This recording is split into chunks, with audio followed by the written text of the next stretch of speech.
तो क्या देता होगा? निराकार से निराकारी वर्षा मिलेगा। ज्ञान का निराकारी वर्षा मनुष्य आत्माओं को मिलता है। पशु पक्षी कीड़े मकोड़े आदि प्राणियों को नहीं मिलता। क्यों? क्योंकि वो मनन चिंतन मंथन करके असलियत को नहीं जान सकते। आत्मा तो है, दूसरे प्राणी भी, लेकिन ज्ञान की गहराई को नहीं पकड़ सकते। अरे मनुष्य सृष्टि में ही मनुष्यों के दुधमुहे बच्चे, नाबालिग बच्चे, जिनकी बुद्धि बालिग नहीं बनती है, वो भी गहराई को नहीं समझ सकते, तो दूसरे प्राणी कैसे समझेंगे? मनुष्य ही है जो मन का उपयोग करने के कारण मनुष्य कहा जाता है। मननात् मनुष्य, मनन चिंतन करने वाला मनुष्य है। जो मन का उपयोग न करे वो तो जानवर है। तो देखो, एक नाम शास्त्रों में भी मनु चला आ रहा है। ये सारी मनुष्य सृष्टि मनु की संतान है। मनु के बच्चे मनुष्य कहे गए। मनु माने मनन चिंतन मंथन करने वाला मन, और उसके बच्चे मनुष्य। श्रेष्ठ कार्य श्रेष्ठ व्यवहार करें तो मनुष्य में ऊंचे देवता, भ्रष्ट कर्म भ्रष्ट व्यवहार करें तो मनुष्य से नीचे उतर करके राक्षस, दुखदाई। तो इस मनुष्य सृष्टि में जब भगवान आते हैं तो मनु के द्वारा मनन चिंतन मंथन का कार्य कराते हैं,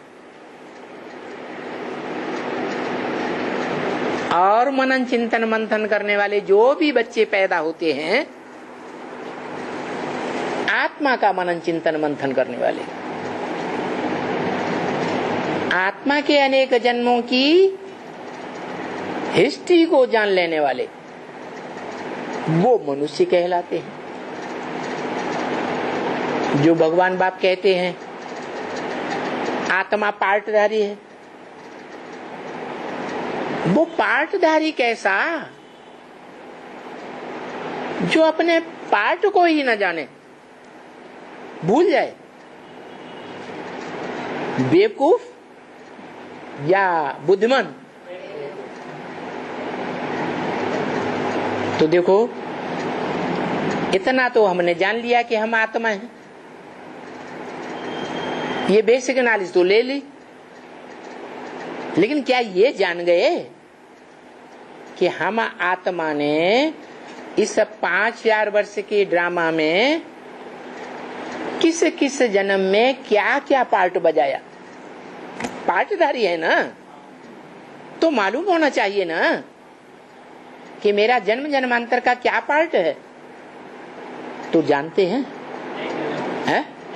नहीं जानते। तो वास्तव में क्या मनु के बच्चे बने हैं मनुष्य? जिस मनुष्य जन्म के लिए गाया हुआ है, बड़े भाग मानुष तन पावा, सुर नर मुनि, बड़े बड़े विद्वानों के द्वारा ये मनुष्य जन्म गाया हुआ है।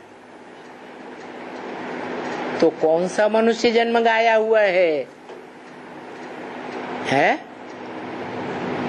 63 जन्मों में जो मनुष्य का जन्म लेते रहे वो, या भगवान इस सृष्टि पर जब उतरता है तो मनु के द्वारा मनुष्य सृष्टि रचता है, उस जन्म की बात है? पूर्व जन्म की बात है।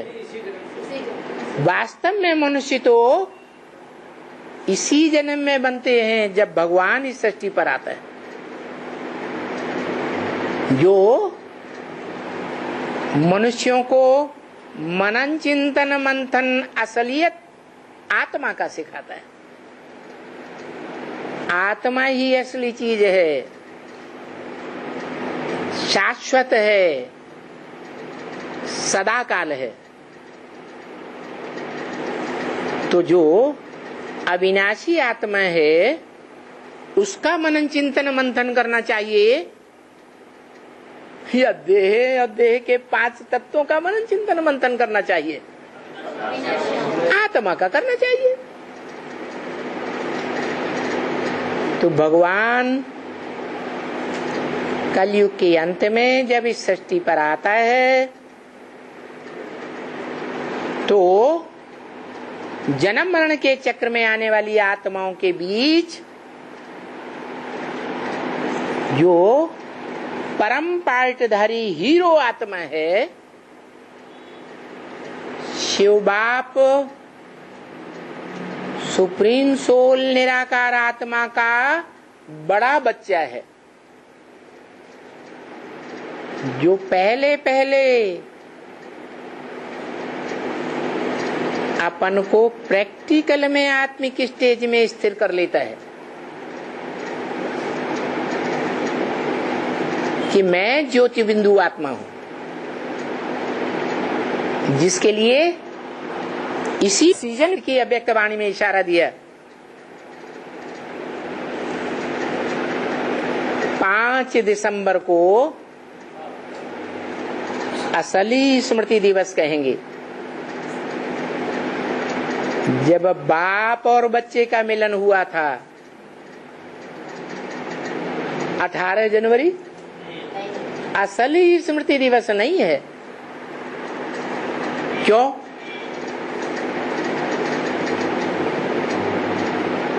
क्यों नहीं है? 18 जनवरी किसका स्मृति दिवस मनाते हैं? दादा लेखराज ब्रह्मा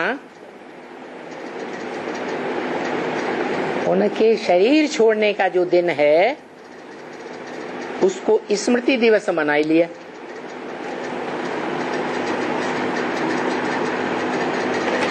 ये समझ करके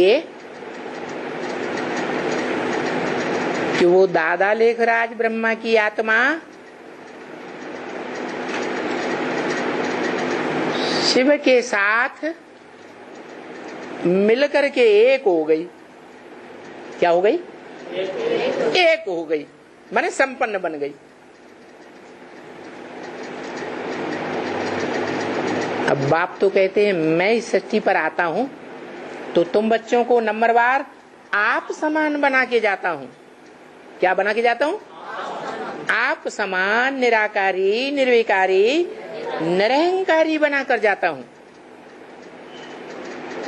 तो शिव बाप के समान जो आत्मा निराकारी, निर्विकारी, निरहंकारी बनेगी, आत्माभिमानी पक्का बनेगी, तो मृत्यु के गाल में जाएगी।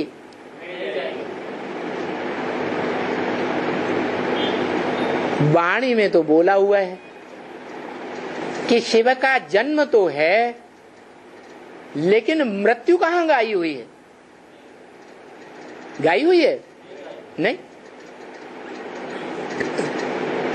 शिव इस सृष्टि पर आता है और आकर के हम बच्चों को आप समान बनाता है, निराकारी, निर्विकारी, निरहंकारी।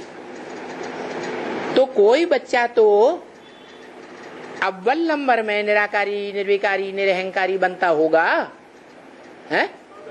कौन बनता है? जो मुरली में बोला कहते हैं देव देव महादेव, ब्रह्मा देव, विष्णु देव, उससे भी ऊपर महादेव। तो बड़ा बच्चा कौन हुआ? महादेव हुआ। जो देवताओं में बड़े से बड़ा देवता हुआ। जो बोला है पहला ब्राह्मण सो पहला देवता बनता है। वही पहला क्षत्रिय, वही पहला वैश्य, वही पहला शूद्र।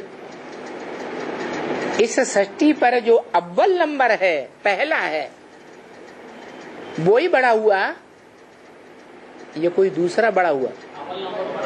जो अव्वल नंबर है उसको मुसलमान भी गाते हैं आज तक, अल्लाह अव्वल दीन। क्या कहते हैं? अल्लाह ने आकर के अव्वल नंबर दीन अर्थात धर्म की स्थापना की।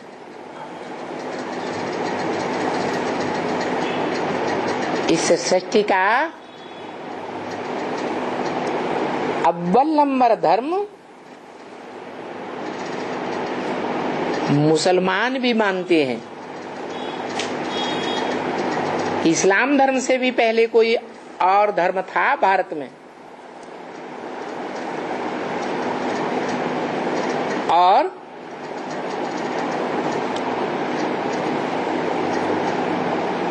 उस व्यक्तित्व का नाम भी लेते हैं जो सृष्टि का आदि पुरुष था। आदम, एडम, आदिदेव, आदिनाथ के रूप में मानते भी हैं, जानते नहीं है गहराई से कि वो कौन था। ये पक्का पक्का बुद्धि में नहीं बैठा है कि वो आदम ही आदि सनातन अव्वल नंबर धर्म की स्थापना करने वाला है। वो आदम जिसके लिए मुसलमान आज भी कहते हैं आदम को खुदा मत कहो, आदम खुदा नहीं, लेकिन खुदा के नूर से आदम जुदा नहीं।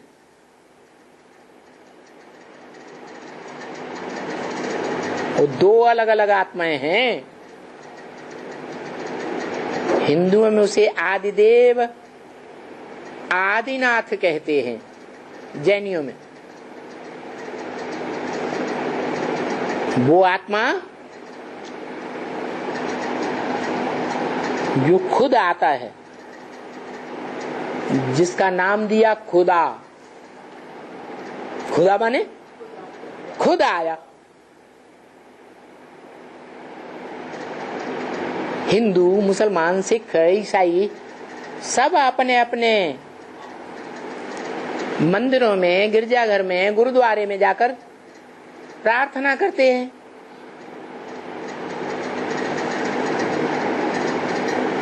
क्या वो आता है? नहीं आता। उसे जब आना है तो खुद ही आता है, किसी के बुलाने से, याद करने से नहीं आता। तो वो खुदा आदम नहीं है। क्या? आदम नहीं है। आदम की आत्मा अलग और खुदा की आत्मा अलग। वो खुदा को निराकार मानते हैं। साकार मानते हैं या निराकार? निराकार मानते हैं। तो जो सदैव निराकार है, इस सृष्टि पर पहले पहले आदम में आता है, जिसे हिंदुओं में आदिदेव कहते हैं। तुम आदिदेव है, पुरुष है, पुराण है, तुमस्य विश्वस्य परम निधानम। आदिदेव शंकर कहते हैं। लेकिन हिंदुओं ने भी गड़बड़ कर लिया। क्या गड़बड़ कर दिया? शिव और शंकर को मिलाकर एक कर दिया। और मुसलमानों ने ये बात जान ली तो उन्होंने खंडन कर दिया, आदम को खुदा मत कहो। माने शंकर खुदा नहीं है, आदिदेव खुदा नहीं है, लेकिन खुदा के नूर से वो जुदा भी नहीं, अलग भी नहीं है। क्यों? क्योंकि खुदा खुद आता है सृष्टि पर और कहता है मैं तुम बच्चों को आप समान बनाकर जाऊंगा। तो जैसे खुदा, जिसे हम शिव कहते हैं, आत्मा का ही नाम शिव, वो निराकार आत्मा खुद ही आदम के तन में कहती है कि मैं तुम बच्चों को आप समान बनाकर जाता हूं। इसका मतलब वो बच्चा खुदा है या खुदा का नूर है? खुदा का 100% नूर है या अधूरा नूर है? 100% नूर है, परंतु खुदा नहीं। जैसे कोई बाप है, बाप के 10 बच्चे हैं और बाप या दुनिया का कोई भी राजा अपने बड़े बच्चे को राजकाज देकर जाता है। और भारत में उस बड़े बच्चे को, बड़े भाई को बाप समान मानते हैं। बाप समान मानते हैं या बाप मानते हैं? तो यही बात मुसलमानों ने भी कही। क्या कही? आदम जो है वो खुदा का बड़े से बड़ा बच्चा है, जिस बच्चे को खुदा ने आकर के ज्ञान का अखूट भंडार दिया। क्या? अखूट भंडार दिया। अखूट भंडार लेने वाला खुदा के समान हुआ या खुदा बन गया? खुदा के समान हुआ। दुनिया में कोई भी बच्चा अपने परिवार में बड़े भाई को बाप नहीं कहता। क्या? ये मानता है कि बड़ा भाई बाप समान होता है, यही मानते चले आए। तो ये परंपरा कहां से चली? संगम युग में भगवान बाप खुदा आते हैं तो ये परंपरा शुरू करते हैं। क्या? कि बाप के बच्चों में जो बड़ा बच्चा है वो बाप की मिल्कियत का मालिक है, बाप समान बनता है, मिल्कियत का वारिसदार बनता है। और भाइयों में वो बाप समान माना जाता है। खुदान खास्ता बाप चला जाए तो जो भी परिवार के बच्चे हैं, छोटे मीडियम, वो सब बच्चे उस बड़ा भाई को बाप समान मानते हैं, बाप की तरह रिगार्ड देते हैं। जैसे बाप के नक्शे कदम पर बच्चे चलते हैं, उन्हीं नक्शे कदम पर परिवार के छोटे बच्चे चलते हैं।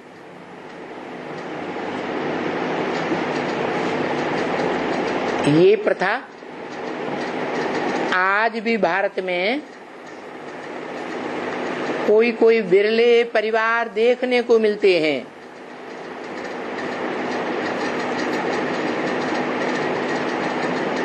खास करके दक्षिण भारत में जो बाबा कहते हैं देवी देवता सनातन धर्म प्रायः लोप हो गया है, माने बहुत करके लुप्त हो गया, लेकिन फिर भी कहीं न कहीं ऐसे परिवार हैं जिन परिवारों का मुखिया भगवान के समान माना जाता है, कोई की मजाल नहीं परिवार के अंदर जो उस मुखिया को क्रॉस करे,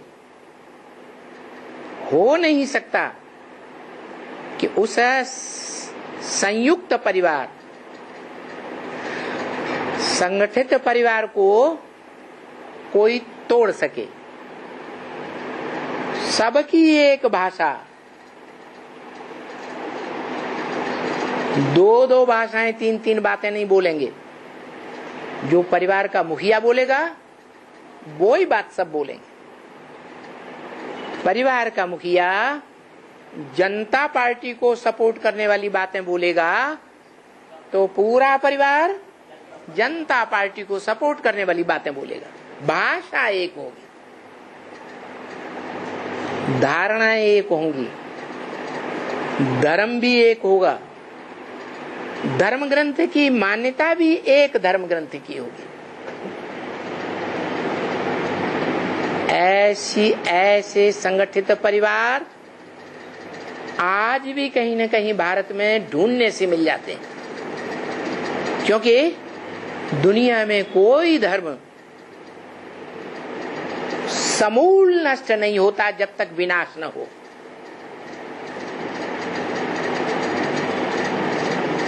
महामृत्यु का समय न आए तब तक। तो इससे साबित ये हुआ कि शिव बाप इस सृष्टि पर आकर के अपना बड़ा बच्चा जो बाप की प्रॉपर्टी को पुरुषार्थ करके ग्रहण करता है, बाप देता है या बच्चा पुरुषार्थ करके लेता है? पुरुषार्थ करके लेता है। अगर ये कहें कि बाप देता है तो पार्शियलिटी साबित होती है, पक्षपात साबित होगा। जो बाप खुदा है, ऊंचे ते ऊंचा भगवंत है, वो पार्शियलिटी कैसे करेगा? वो तो कहता है मेरे पास जो भी संपत्ति है ज्ञान की, वो मैं तुम बच्चों को देता हूं, किसी को स्पेशल अलग बिठा करके ट्यूशन नहीं देता। देता है? नहीं देता। सबको एक जैसा बांटता है। लेने वाले ले या न ले। तो लेने वाले बच्चों में जो बाप का बड़ा बच्चा है वो पुरुषार्थ करके, किस बात का पुरुषार्थ करके? पहला पुरुषार्थ किस बात का? हमारे ब्राह्मणों के विद्यालय में, ईश्वरीय विश्वविद्यालय में कौन सा पहला सब्जेक्ट है? ज्ञान। 4 सब्जेक्ट हैं, ज्ञान, योग, धारणा, सेवा। पहला सब्जेक्ट ज्ञान। तो जो पहला सब्जेक्ट है उस सब्जेक्ट का फाउंडेशन बहुत पक्का होगा, जिसका ज्ञान जितना गहरा होगा वो उतना ही ऊंचे पद पाएगा, क्योंकि ज्ञान के आधार पर ही बाप की पहचान होती है। और बाप को जो जितनी गहराई से जानेगा वो बच्चा उतना ही ऊंच पद का अधिकारी होगा। ऐसे नहीं है कि माला रूपी संगठन में नई दुनिया जब बनती है तो भगवान बाप ऐसे ही ये ऊंचा मन का, ये नीचा मन का, ये दाईं ओर का, ये बाईं ओर का बाप बना देता है? नहीं। अपने अपने पुरुषार्थ से हर आत्मा अपना पद निश्चित करती है। इसलिए कहा जाता है आत्मा ही अपना मित्र है, आत्मा ही अपना शत्रु है। तो जब भगवान बाप इस सृष्टि पर आता है तो ब्रह्मा के रूप में बच्चों के सामने प्रत्यक्ष होता है, तो ब्रह्मा के रूप में पार्ट बजाने वाली आत्मा भगवान के दिए हुए ज्ञान की गहराई के ऊपर मनन चिंतन मंथन नहीं करती। करती है? नहीं करती। इसलिए शास्त्रों में उसका नाम हिमालय रखा गया है।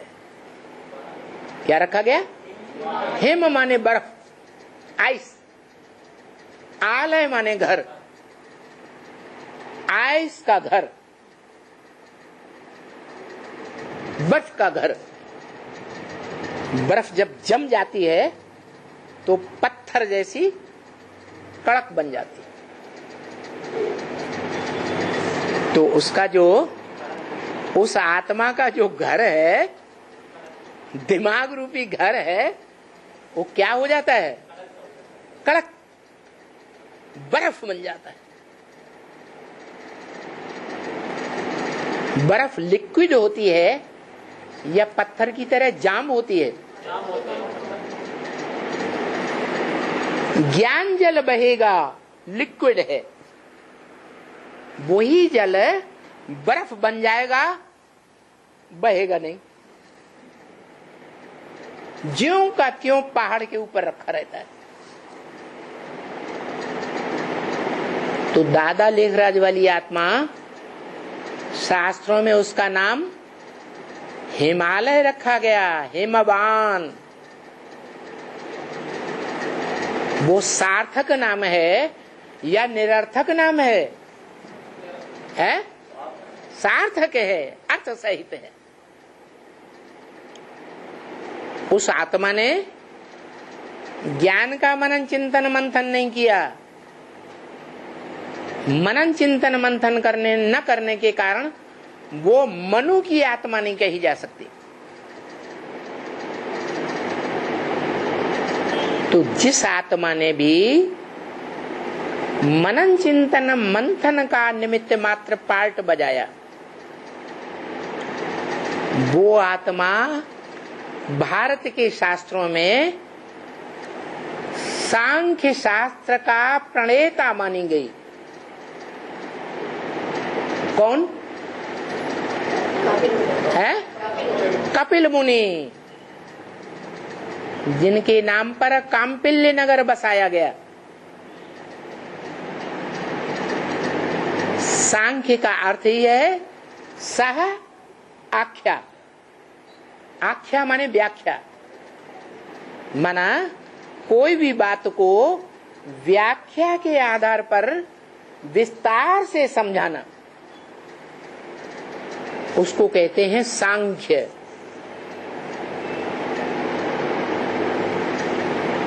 जो गीता है उसमें श्लोक तो हैं, जिस कवि ने वो श्लोक गाए उसने व्याख्या तो दी नहीं। दी है? व्याख्या नहीं दी। ये शूटिंग यहाँ होती है। शिव बाप ने आकर के दादा लेखराज ब्रह्मा माता के रूप में, जो गीता माता के रूप में ज्ञान दिया, गीत गाया ज्ञान का, उसका क्लैरिफिकेशन नहीं दिया। क्यों नहीं दिया?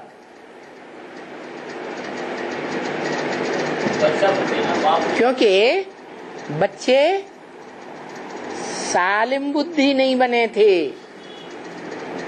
क्या? बालिग बुद्धि नहीं बने थे। बौद्धिक स्तर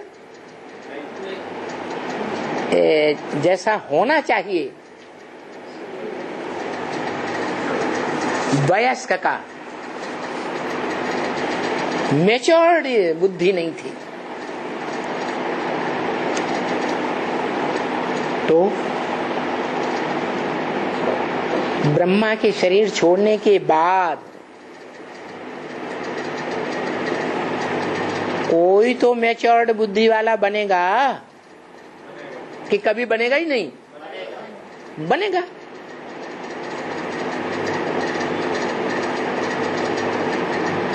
इसलिए कहते हैं कि संसार रूपी जंगल में एक शेर जाता है तो दूसरा शेर आ जाता है।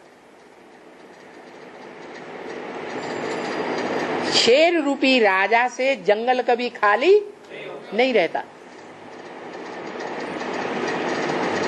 तो त्रिमूर्ति में, आज भारत के झंडे में अशोक की लाट में, नोटों में वो 3 शेर आज भी यादगार दिखाए जाते हैं। किसकी यादगार? 3 शेर हैं इस संसार रूपी जंगल में ज्ञान की दहाड़ मारने वाले। कौन कौन? विष्णु और शंकर। तो उन तीनों की असली पहचान चाहिए। जो मुरली में बोला है, ये त्रिमूर्ति का चित्र यथार्थ नहीं है। तुम बच्चों को यथार्थ चित्र बनाना चाहिए। यथार्थ क्यों नहीं है? क्योंकि जो ब्रह्मा का चेहरा है वो विष्णु का चेहरा है, वो शंकर का चेहरा है। ध्यान से देखो, तीनों का चेहरा एक ही दिखा दिया। यही बात ब्रह्मा कुमारियां भी आज कहते हैं कि विष्णु और शंकर कोई अलग नहीं है। जो ब्रह्मा की आत्मा है वही ब्रह्मा सो विष्णु बनती है, और वही ब्रह्मा की आत्मा शंकर बनती है।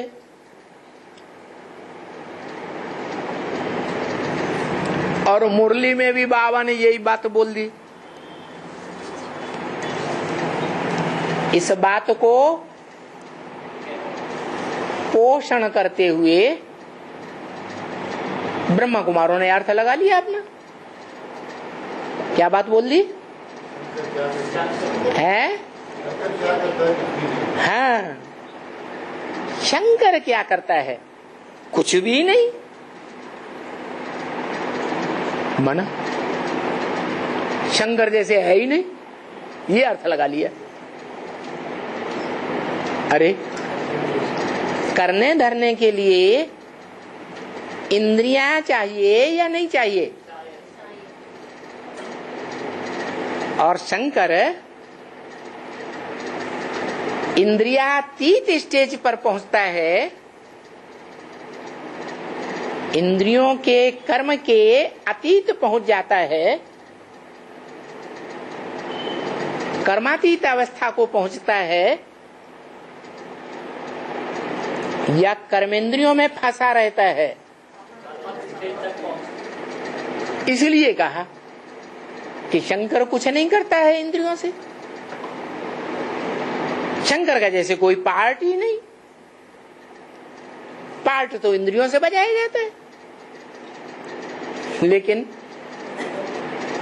चित्रों में जो चित्र और मूर्तियां चरित्र की यादगार हैं, क्या दिखाते हैं? क्या करते हुए शंकर को दिखाते हैं? याद में बैठा है। याद करने के लिए किसी इंद्रिय की जरूरत है? जरूरत ही नहीं।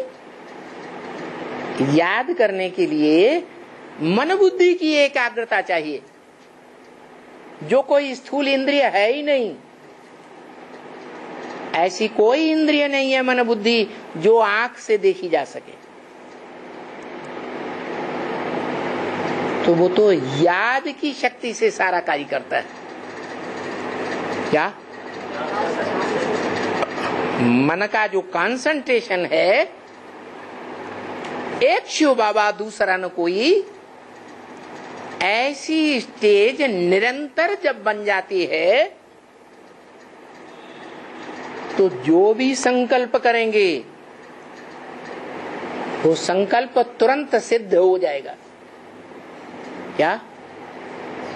संकल्प सिद्धि जिसे कहते हैं। कब होगा? जब मन बुद्धि की निरंतर एकाग्रता हो जाए एक ज्योति बिंदु आत्मा के ऊपर।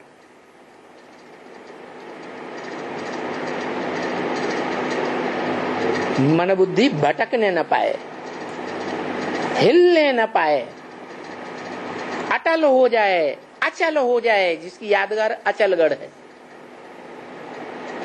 गढ़ माने किला। कैसा किला? संगठन का, ब्राह्मणों का ऐसा किला जिस संगठन में प्रत्येक ब्राह्मण की मन बुद्धि अटल एकाग्र हो जाए, एक शिव बाबा दूसरा न कोई, तो संकल्प सिद्धि हो जाएगी, मन मना भव हो जाएंगे। मना कौन कहता है? मन मना भव।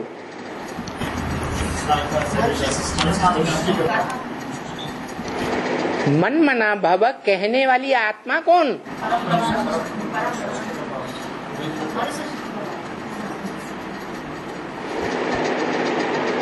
मन मना भव कहने वाली वही आत्मा जिसमें शिव बाप पहले पहले प्रवेश करके ब्रह्म नाम देते हैं, वो है परम ब्रह्म। परम ब्रह्म को मन है, शिव को मन नहीं है। तो जिसको मन है वो आत्मा कहती है। मत माने मेरे, मन माने मन में समा जा। तेरे मन में क्या है? क्या है? एक शिव बाबा दूसरा न कोई। तेरे मन में एक ही समाया हुआ है, ज्योति बिंदु।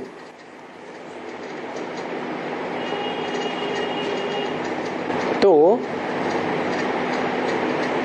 जो भी योगी हैं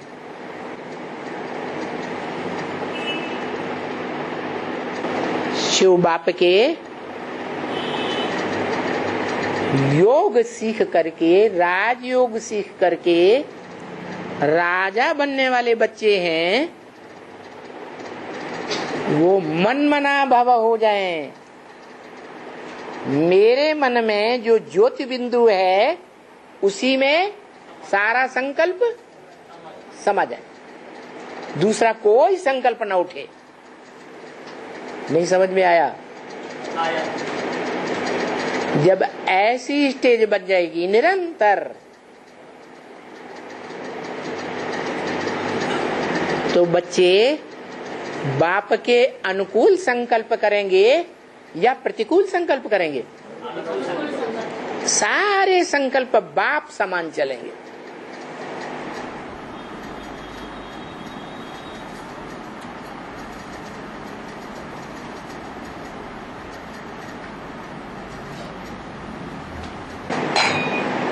एक भी संकल्प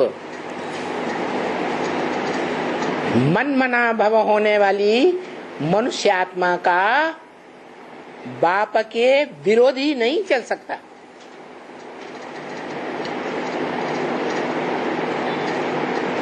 तो संगठन एक हो जाएगा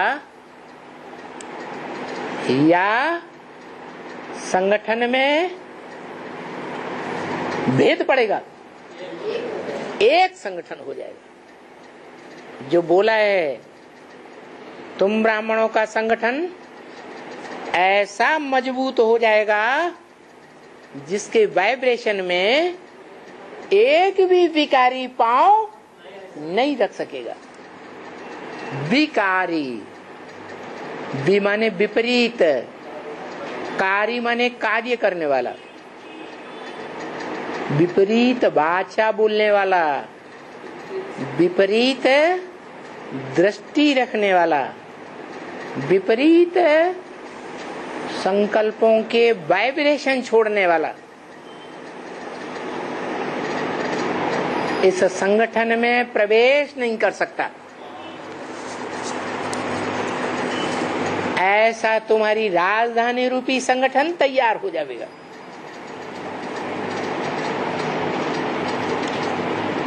तो ऐसी संपन्न राजधानी कंप्लीट आत्माओं की होगी या कोई कमजोर आत्मा भी उसमें हो तो चलेगा? कितनी आत्माएं होंगी कंप्लीट? है 16,108 कंप्लीट हैं। उनमें कोई दास दासी बनने वाले नहीं है स्वभाव संस्कार से। है 108 राजा, उनमें कोई दूसरे धर्म में अगले पिछले जन्म में कन्वर्ट होने वाले राजा नहीं है।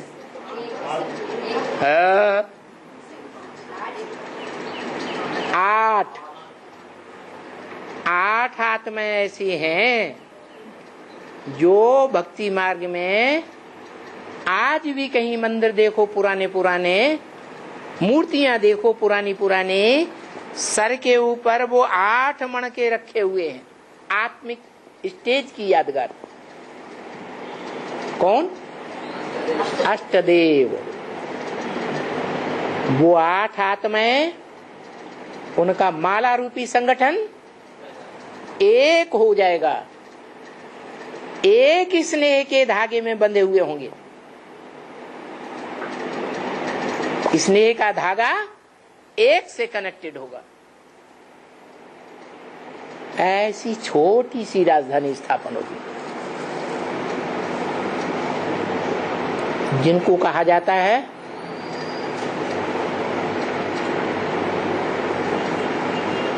जब इस संसार में भगवान आकर नई सृष्टि की नई राजधानी स्थापन करते हैं तो 8 दिशाओं के राज्यों को, 8 दिशाओं में फैले हुए धर्मों को कंट्रोल कर लेते हैं। उसके लिए निमित्त बनते हैं 8 दिग्पाल। दिग माने दिशाएं। कितने? 8 दिग्पाल, दिशाओं को पालने वाले। 4 दिशाएं तो मुख्य हैं, पूरब पश्चिम उत्तर दक्षिण, और 4 उनके कोने कॉर्नर। 8 दिशाएं। उन 8 दिशाओं को पालने वाले 8 दिग्पाल, जो आदि के जन्म से लेकर के अंत के जन्म तक एक बाप के सहयोगी बनकर रहते हैं। सिर्फ मात्र अंतिम जन्म के अंतिम समय में माया जब फाइनल पेपर लेती है तो बाप की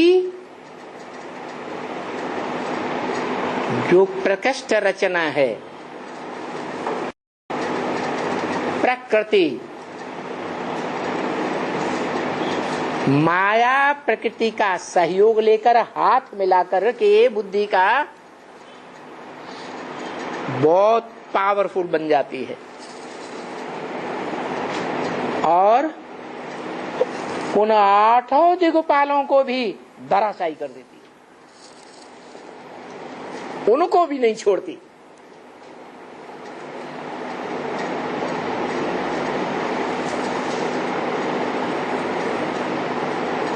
फाइनल पेपर में।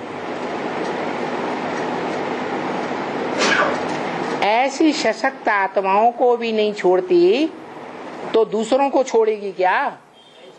है नहीं छोड़ती। इसलिए माया ऐसी सशक्त है, ऐसी ठगनी है, जो भगवान से भी इस सृष्टि रूपी रंगमंच पर आधा राज्य ले लेती है। क्या? आधा राज्य ले लेती है।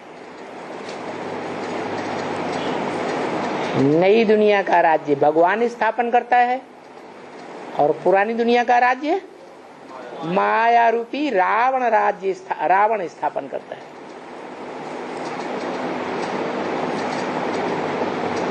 तो देखो, आज सारी दुनिया माया रावण के घोर अंधेरे में फंसी हुई है। क्या कहा? आप कहेंगे बाहर की 500-700 करोड़ दुनिया फंसी होगी घोर अंधेरे में।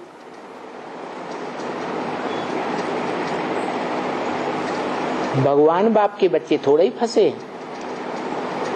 भगवान बाप कहते हैं बच्चे त्रिमूर्ति में बाप का परिचय पहले दो। तो बेसिक नॉलेज वाले बच्चे क्या करते हैं? त्रिमूर्ति का चित्र उठाया और उसमें परिचय देते हैं ब्रह्मा द्वारा स्थापना, और ब्रह्मा सो विष्णु बनेगा। वो तो एक ही हो गया। अब ब्रह्मा वाली आत्मा ही शंकर बनती है,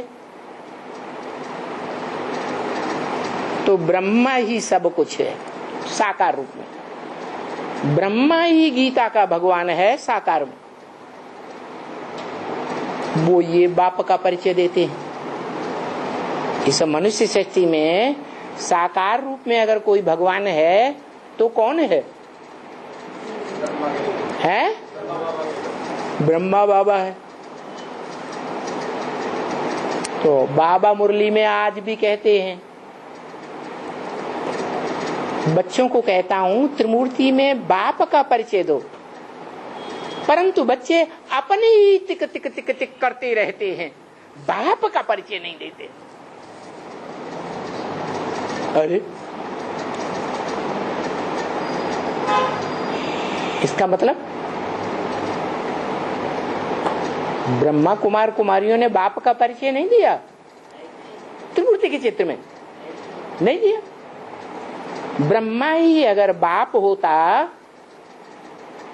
मनुष्य सृष्टि का बाप होता, मनुष्य सृष्टि का हीरो पार्टधारी होता, तो ब्रह्मा के मंदिर होने चाहिए यादगार, ब्रह्मा की मूर्तियां होनी चाहिए, ब्रह्मा की याद होनी चाहिए। होती है? नहीं होती है। इससे साबित होता है कि ब्रह्मा त्रिमूर्ति में शिव की असली मूर्ति नहीं है, और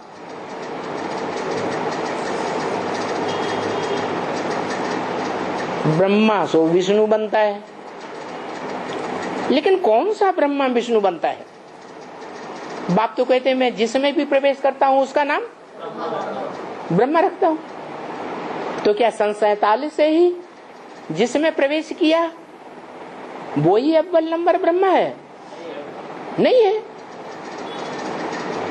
सन 36 में जिसमें प्रवेशता साबित होती है वो असली ब्रह्मा है अव्वल नंबर का, जिसे गीता में भी बोला है महत ब्रह्म, परम ब्रह्म।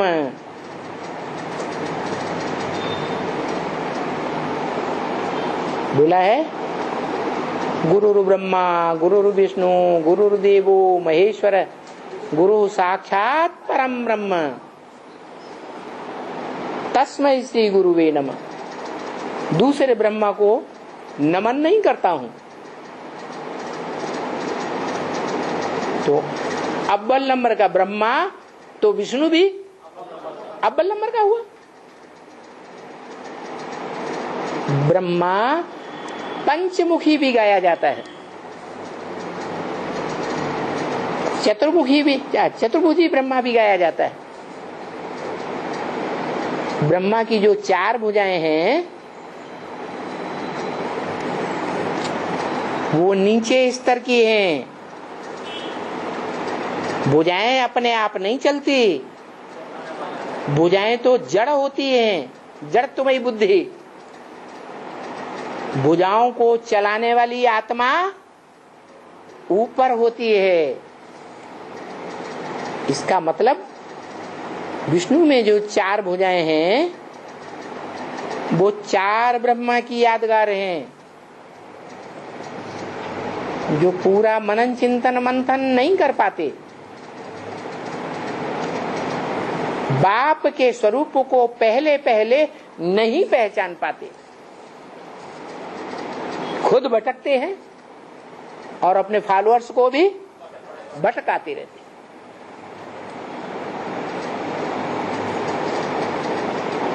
वो 4 भुजाएं निम्न स्तर की हैं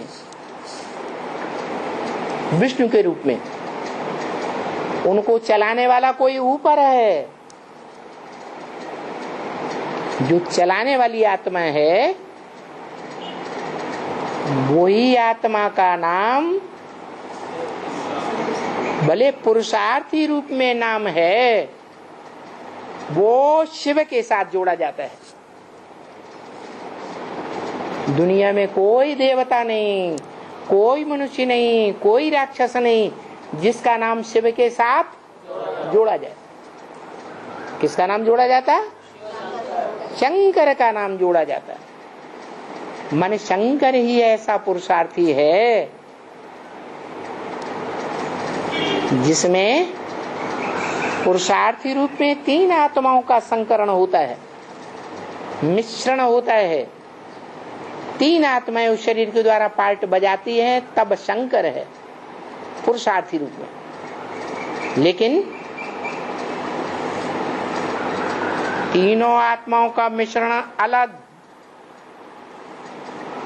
और एक ही शुद्ध आत्मा सुप्रीम सोल बाप समान स्टेज धारण कर लेती है, जिसकी यादगार सोमनाथ मंदिर में दिखाई गई।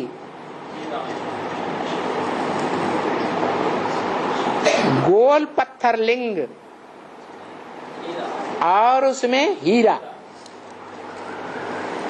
वो हीरा किसकी यादगार?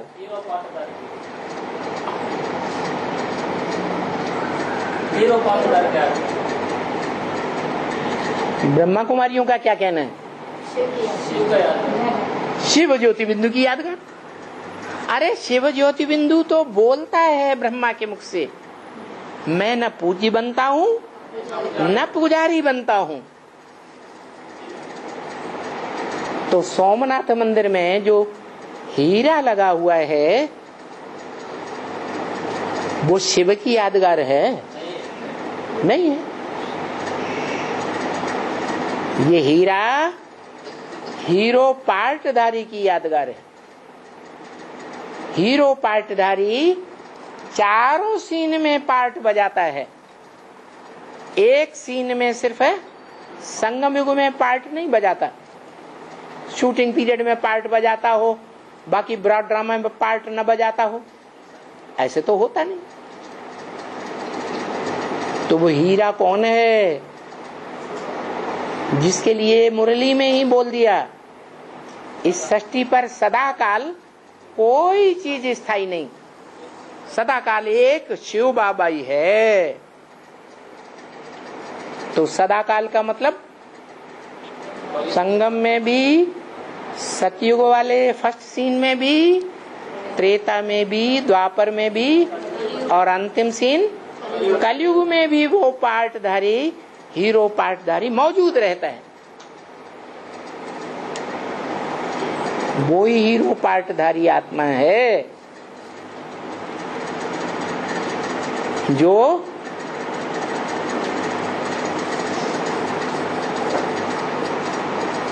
कलाओं में सबसे पहले जीरो बन जाती है, गुणों में सबसे पहले जीरो बनती है कल्पांत काल में,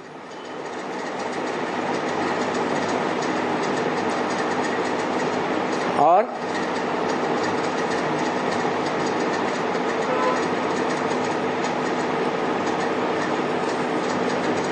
दुनिया का जो सबसे बड़ा दुर्गुण है, क्या? सबसे बड़ा दुर्गुण क्या है? अपवित्रता। उस अपवित्रता में सबसे पहले वो ही आत्मा जो पहले नंबर का ब्राह्मण थी, पहले नंबर का देवता थी, पहले नंबर का क्षत्रिय थी, पहले नंबर का वैश्य थी, वो पहले नंबर का क्षुद्र नीच बन जाता है, विषपाई बन जाता है, जिसके लिए खास बाप कहते हैं बार बार, अमृत छोड़ बिख काहे को खावे। वो स्थूल बिख होता है जो स्थूल शरीर की मौत करता है, एक है बेहद का विष, स्थूल शरीर की मौत नहीं करता,